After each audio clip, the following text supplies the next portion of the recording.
If they have a submucosal fibroid that is greater than 4.6 centimeters, would you recommend that they remove that before trying to conceive? Yes, so in patients with infertility, how you manage submucosal fibroid depends on two things. First is the size of the submucosal fibroid, and second is a type of the submucosal fibroid. So in terms of types, submucosal fibroids can be in 4 different types: type 0, type 1, type 2, type 3. Type 0 submucosal fibroid means that fibroid is protruding inside the uterine cavity. Most of it is protruding into the cavity, and it is called pedunculated fibroid. So almost all of it is in the uterus, and just it is just hanging with the root of the fibroid. That's called type 0. Second type of submucosal fibroid is a type 1, where you have got more than 50% of fibroid is protruding into the uterine cavity. Less than 50% is sitting inside the wall. Okay, so let us imagine uterus, right? Yes, uterus has got muscle layer. Inside the uterus, you have endometrial plate, which is a basal layer of the endometrium, which regenerates and creates new layer every month. After menstrual period, you have women lose menstrual in that endometrial functional endometrium. So in type 1 submucosal fibroid, so more than 50% of the fibroid goes through this endometrial plate and protruding into the cavity.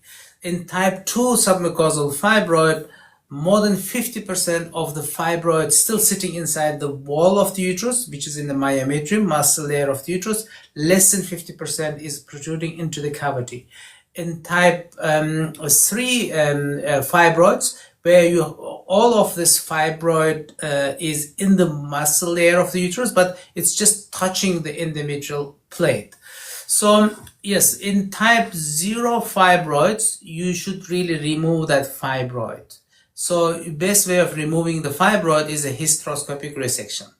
So, but it may not be easy to resect such a big fibroid as a 4.6 centimeter fibroid. So with a hysteroscopy, it may require multiple procedures to remove. And sometimes you may, if it's very big, you may need to do open or laparoscopic myomectomy. But it can be removed hysteroscopically. In type 1 submucosal fibroid, most of this fibroid is protruding into the cavity. If it's smaller fibroid, yes, you can remove with a hysteroscopy. But if it's big fibroid like 4.6 centimeters, you should not. Why? Because when you try to remove that fibroid, you inevitably create big defect in the myometrium, in the endometrial plate. So endometrial plate is like stem cell layer of the surface of inner surface of the uterus. If you have a little bit tear, a little bit defect, next month it grows and it covers. If you have a huge defect, if you have 4.6 centimeter fibroid, and if you start digging into the cavity, if you have a huge defect, especially if you cannot remove the fibroid completely, then you may have a gaping hole, and which heals with a connective tissue regeneration, and that causes Asherman syndrome. That causes adhesion of the uterus. So actually, uterine adhesion can be more problematic than fibroid itself. So this is why in such a big fibroid, you should not try to do hysteroscopic resection. So even if it's type 1, in this type of fibroid, you need to remove this fibroid from outside. Outside means myomectomy. Myomectomy means that you can do with a keyhole surgery, laparoscopy, make incision on the surface, outer surface of the uterus, and then shell out that fibroid. Or you can do open surgery, open myomectomy, make incision on the surface of the uterus, then remove that fibroid. And when you remove, you need to ensure you don't have a defect on the endometrium. And if you breach the endometrium, then you need to ensure you need to suture, and you need to check that endometrial lining is healing by monitoring, by doing scan next month after myomectomy, and also maybe doing even hysteroscopy to make sure that Asherman syndrome is not developing. In type 2 fibroids, so any type 2 fibroid you should not remove hysteroscopically, because type 2 fibroid means most of the fibroid is sitting in the wall of the uterus. Less than 50% is protruding into the cavity, which means you need to cut the endometrial plate and you need to start digging into the wall of the uterus, which is a muscle layer that can cause bleeding. It can cause scar tissue formation.